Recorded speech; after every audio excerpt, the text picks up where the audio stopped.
कभी कभी भगवान को भी भक्तों से काम पड़े। जाना था गंगा पार प्रभु केवट की नाव चढ़े। अब नाव में बैठे तो केवट इतना चतुर सीधे नाव नहीं चला रहा, पहले नीचे ले जाए फिर ऊपर, फिर नीचे फिर ऊपर, जिगजैग बना दिया।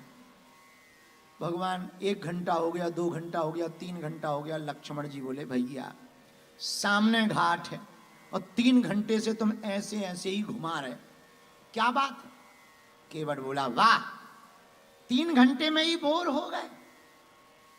कभी हम जीवों की भी तो सोचो। हम लोगों को जब 84 लाख योनियों में ऊपर नीचे करते रहते हो तब हम लोगों पर क्या बीतती होगी। आप तो मात्र 3 घंटे में ही ये हाल हो गया है। तो लक्ष्मण जी सुनकर के बड़े हंसे, धीरे से बोले ये इसका मामला हमसे नहीं निपटेगा, आप ही निपटो भैया, ये हमारे बस की नहीं है, आप ही निपटो। तब राम जी मुस्कुरा कर बोले केवट भैया थोड़ा जल्दी करो, और हम तुम्हें वचन दे रहे हैं जो गंगा के किनारे हमारी भक्ति करेगा उसे 84 लाख योनियों में नहीं जाना पड़ेगा।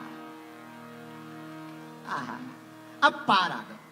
जैसे ही पार आए तो भगवान ने सोचा कुछ दिया जाए, पर ये तो वनवासी है, कुछ है ही नहीं, दें क्या? नाव पे बैठने का कुछ देना तो चाहिए। आहा, तो राम जी सोच ही रहे थे, देखो स्त्री का, पत्नी का धर्म क्या होता है, हमारी श्री किशोरी जी जानकी जी से सीखो। तुरंत श्री जानकी माता ने प्रभु की मन की बात जान गई, तुरंत अपनी मुद्री को उतार दिया। ये ले, ये दे दो।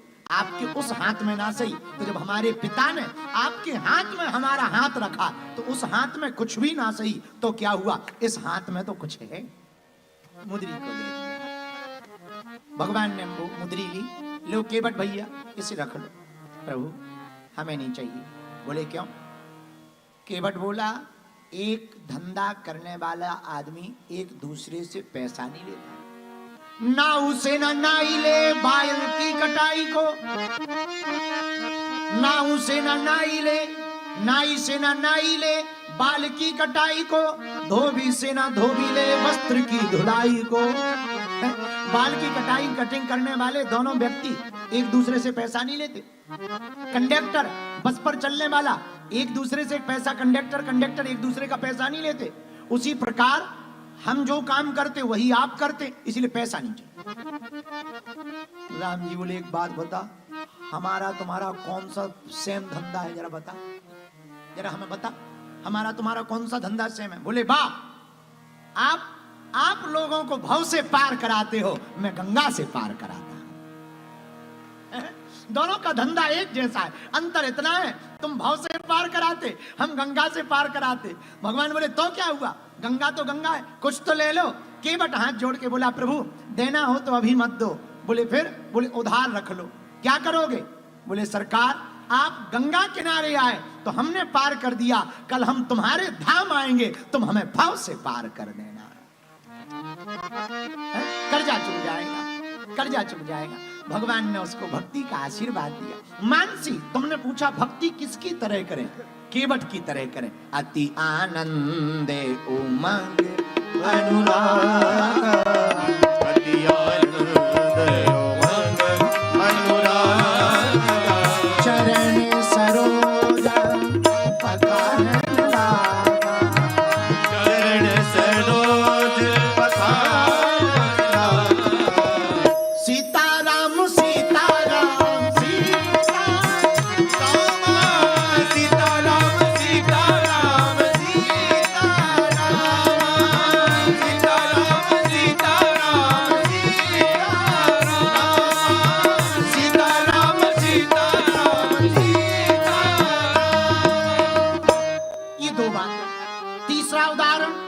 मानसी 4 उदाहरणों में तीसरा उदाहरण हम आपको गोपियों का देते हैं।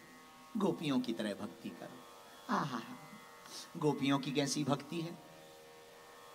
तत् सुख सुखित्वम, भगवान जिसमें तुम सुखी रहो वही हमें प्रिय है। ये गोपियों की भक्ति। भगवान ब्रज को छोड़कर जा रहे हैं और जब पता लगा कि भगवान 100 साल के लिए जा रहे हैं तो एक भी गोपी ने शिकायत नहीं की भगवान से। इतना लंबा क्यों? श्री किशोरी जी को, राधा जी को पता लगा आप जा रहे हो। भगवान ने सिर हिलाया, हाँ अब कब मिलोगे? भगवान बोले जल्दी मिलेंगे। राधा जी बोली झूठ काहे को बोलते हो, अब 100 साल बाद मिलेंगे। तुम्हें पता है गोपियों का और भगवान कृष्ण का कितने साल का वियोग था? 100 साल का वियोग था। 100 वर्षों तक दूर रहे, लेकिन गोपियों ने शिकायत नहीं की। ये है प्रेम। प्रेम का मतलब किसी को पा लेना भर नहीं होता है। प्रेम का मतलब किसी को प्राप्त कर लेना भर नहीं होता है। प्रेम का असली मतलब तो मेरे पागल ये होता जिसमें प्रेमी प्रसन्न रहे, यही प्रेम है। तत्सुख सुखित्व, तन को पा लेना प्रेम नहीं है। कामनाओं की पूर्ति कर लेना प्रेम नहीं है। कुछ लोग कहते हैं हम भगवान से बड़ा प्रेम करते, और कई लोग, ज्यादातर लोग भगवान से इसलिए प्रेम करते कि कुछ पाना चाहते। ये प्रेम नहीं है। कुछ पा लेना प्रेम नहीं है। सब कुछ अर्पण कर देना ये सच्चा प्रेम है। 100 साल तक गोपियां वियोग में रही। हाँ, भगवान 100 वर्ष के लिए वियोग करके गए, पर गोपियों ने कोई शिकायत